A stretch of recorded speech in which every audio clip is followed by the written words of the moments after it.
Siber güvenlikte sanki yeni bir döneme giriyoruz gibi. Artık mesele sadece karmaşık kodlar ya da ne bileyim sistem açıkları değil. Doğrudan yapay zekanın kendisi hem saldıranın hem de savunanın elinde bir araca dönüşüyor. Elimizdeki kaynaklar da tam bu dönüşümü yani yapay zeka destekli siber saldırıların nasıl yükseldiğini inceliyor. Bugün işte bu kaynaklara biraz daha yakından bakacağız sizinle. Yapay zeka siber suçlular için nasıl bir silah olduğu, geleneksel yöntemlerden farkı ne ve tabii en önemlisi bu yeni tehditlere karşı kendimizi, kurumlarımızı nasıl koruyabiliriz? Bunları bir konuşalım diyoruz. Kesinlikle. Yani yapay zeka artık şey değil, hani sadece teorik bir mevzu değil, siber saldırganların aktif olarak kullandığı saldırıların hem yapılış şeklini hem de sayısını kökten değiştiren bir gerçeklik.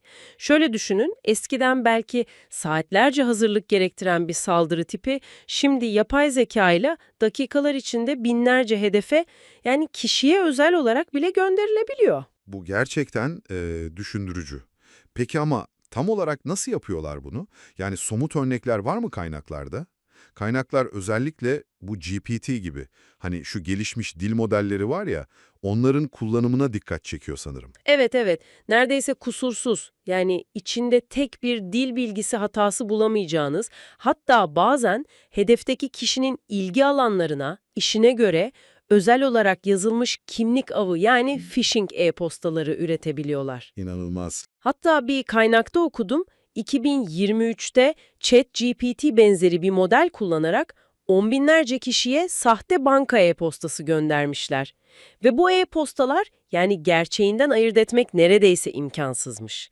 O eski tip hani biraz acemice yazılmış e-postalardan çok çok farklı bir seviye bu. Evet, o Nijerya prensi e-postaları mazide kaldı anlaşılan. Aynen öyle. Ve işin daha da endişe verici tarafı ne biliyorsunuz? Sadece yazıyla kalmıyorlar.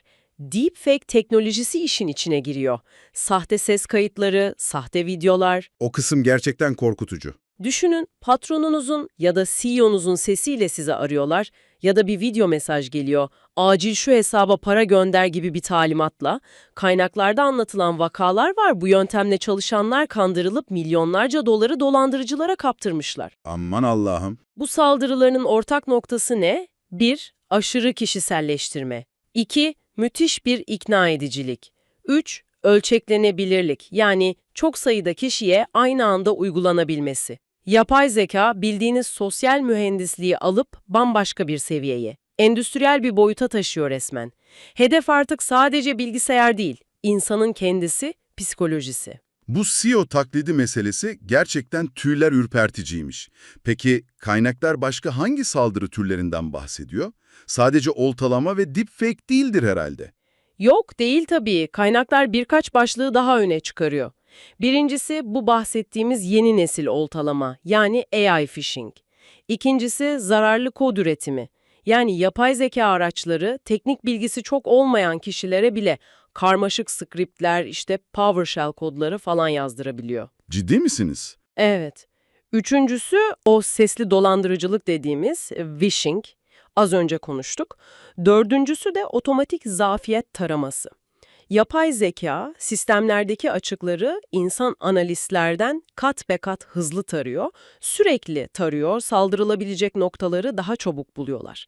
Hatta bazı kaynaklar şey diyor, bu CAPTCHA testleri var ya, ben robot değilim diye işaretlediğimiz, Evet. yapay zekanın onları bile aşabildiğini söylüyorlar. Vay canına. Bu tablo karşısında insan kendini biraz çaresiz hissediyor açıkçası. Peki ne yapacağız? Bu kadar gelişmiş saldırılara karşı elimiz kolumuz bağlı mı? Kaynaklar umut veren bir şeyler de söylüyordur herhalde savunma tarafında. Elbette, elbette umutsuz değiliz. Kaynaklar birkaç tane kilit savunma stratejisi öneriyor. İlki ve belki de hani en temeli farkındalık eğitimleri. Ama bildiğimiz eğitimler değil. Bunların güncellenmesi şart. Artık çalışanlara sadece şüpheli linke tıklama demek yetmiyor. Deepfake nedir? Nasıl anlaşılır? Bu gelişmiş oltalama taktikleri nelerdir? Yapay zeka destekli sosyal mühendislik nasıl işler? Bu konularda bilinçlendirmek lazım. Anladım. Farkındalık şart. İkinci olarak da bu sıfır güven yani zero trust modeli çok geçiyor kaynaklarda.